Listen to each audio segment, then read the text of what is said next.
नमस्कार दोस्तों, स्वागत है आप सभी का एक बार फिर से आपके अपने प्लेटफॉर्म टेक्स्ट बुक पर। मेरा नाम कमलदीप सिंह है। केवीएस एनवीएस 2025 के एग्जामिनेशन में आप सभी के माइंड में एक सबसे बड़ी जो चीज़ चल रही है वो एग्ज़ाम डेट को लेकर है। जैसा कि आप सभी लोग देख रहे हैं कि टाइम थोड़ा कम ही मिलता है केवीएस के एग्जामिनेशन में प्रिपरेशन करने के लिए।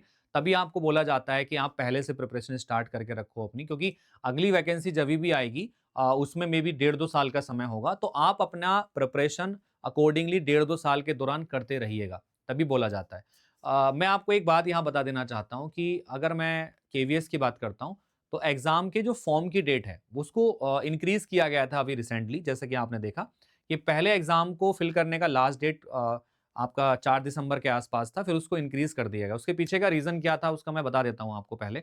देखो, होता क्या है कि हर कोई व्यक्ति जो होता है ना, हर कोई ऑर्गेनाइज़ेशन जो होती है, वो चाहती है किसी न किसी तरीके से उसका जो बेनिफिट है, वो वहाँ पे हो जाए। सो केवीएस में नंबर ऑफ एप्लीकेंट जो थे वो काफ़ी ज़्यादा थे, ओवर एक्सपेक्टेशन था यहाँ पर। यानी कि अगर मैं बात करता हूँ कि लगभग 20 से 25 लाख लोग केवीएस एनवीएस के फॉर्म को फिल कर रहे हैं, ठीक है? और ये अपने आप में एक बहुत बड़ा नंबर है, ठीक है? जब तक ये डाटा जारी हुआ था उसमें बताया गया था कि लगभग 12 लाख के आसपास लोगों ने फॉर्म को फिल कर दिया है। एक उन्होंने नोटिस जारी किया था जिसमें ये चीज़ बताई थी कि 12 लाख से ज़्यादा लोगों ने फॉर्म को फिल कर दिया है। तो आप खुद देख सकते हैं कि जैसे ही नंबर ऑफ एप्लीकेंट बढ़ते इन्होंने देखे, तो इन्होंने सोचा कि डेट को थोड़ा और एक्सटेंड कर देते हैं ताकि नंबर ऑफ एप्लीकेंट थोड़े से और इंक्रीज़ हो जाएँ वहाँ पे। तो ये सीधा इनका रीज़न था।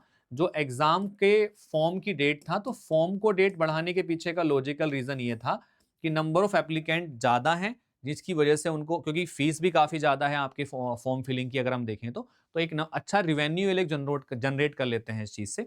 दूसरी चीज़ ये आती है यहाँ पर कि एग्ज़ाम के फॉर्म की डेट इंक्रीज़ करने का एग्ज़ाम के डेट से कोई रिलेशन नहीं होता है। मतलब अगर आप फॉर्म की डेट को इंक्रीज़ कर रहे हैं ना, तो उसमें आपके एग्ज़ाम डेट इंक्रीज़ करने का कोई रिलेशन नहीं है वैसे। लेकिन अगर हम बात करें लॉजिकली, तो होता क्या है कि समटाइम्स ये इस तरीके से कैलकुलेट करते हैं कि बच्चे को हम 30 या 35 डेज़ या 40 डेज़ प्रिपरेशन के लिए दे रहे हैं, तो हम उतना ही रखें। तो अगर मान लिया 18 तारीख लास्ट डेट है, तो यहाँ से 35 या 45 डेज़ का ये कैलकुलेशन करके डेट को आगे भी शिफ्ट कर सकते हैं। बट होता क्या है कि एग्ज़ाम के सेंटर को डिसाइड करने में टाइम लग जाता है। वो पहले से आपको डिसाइड करके रखने होते हैं।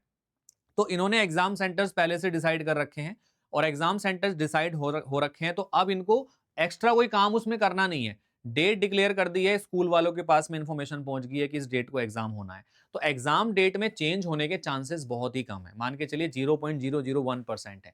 हो जाए वो बात अलग है, बट बहुत ही कम चांसेस है कि एग्जाम डेट में कोई परिवर्तन होगा। तो एग्जाम डेट आगे बढ़ेगी, तो ये बात को आप छोड़ दीजिए, भूल जाइए कि एग्जाम डेट आगे बढ़ेगी। आप केवल ये मान के ही चलिएगा कि आपके एग्जाम की जो प्रिपरेशन है वो 10 जनवरी, सॉरी, एग्जाम की जो डेट है वो 10 जनवरी और 11 जनवरी ही रहने वाली है। आप इसी के अकॉर्डिंगली अपनी प्रिपरेशन को आगे बढ़ाइएगा, ठीक है? जैसे भी आप प्रिपरेशन कर रहे हैं, पेड कोर्सेज के थ्रू, किताबों के थ्रू, या सेल्फ स्टडी से, या यूट्यूब क्लासेस के थ्रू, वो बरकरार रखिएगा। लेकिन आप में से जो भी लोग ऐसे हैं जो इंटरेस्टेड हैं कोर्स बाय करने के लिए, तो मैं आपको बता देता हूँ, आप टियर 1 एग्जामिनेशन में अगर अपीयर हो रहे हैं, तो आप हमारे कोर्स के साथ कनेक्ट कर सकते हैं, जिसमें लाइव और रिकॉर्डेड क्लासेस आपको मिल जाएंगी। ये सारे फीचर्स आपको अवेलेबल होंगे। आप ये नंबर पे मुझे कॉल या मैसेज ड्रॉप कर देना, I will help you. And आप अगर डायरेक्टली ऐप के ऊपर कोर्स बाय कर रहे हैं, तो आप कमल कोड का यूज करेंगे, जिससे कि आपको जो टियर 1 का कोर्स है मात्र 369 में अवेल हो जाएगा। तो जो टियर 1 आपका है, वो टियर 1 का जो कोर्स मिल जाएगा आपको मात्र 369 में आपको मिल जाएगा, अगर आप ये कोड अप्लाई करते हैं अप्लाई कूपन में जाके। ठीक है भाई?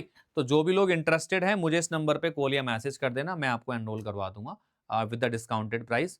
आपको काफ़ी हेल्प मिल जाएगी, एंड सभी सब्जेक्ट की प्रिपरेशन इस प्राइस में आपकी हो जाएगी। So all the best and take care. मिलते हैं अगले वीडियो में, तब तक के लिए नमस्कार, जय Hind and take care guys. Thank you.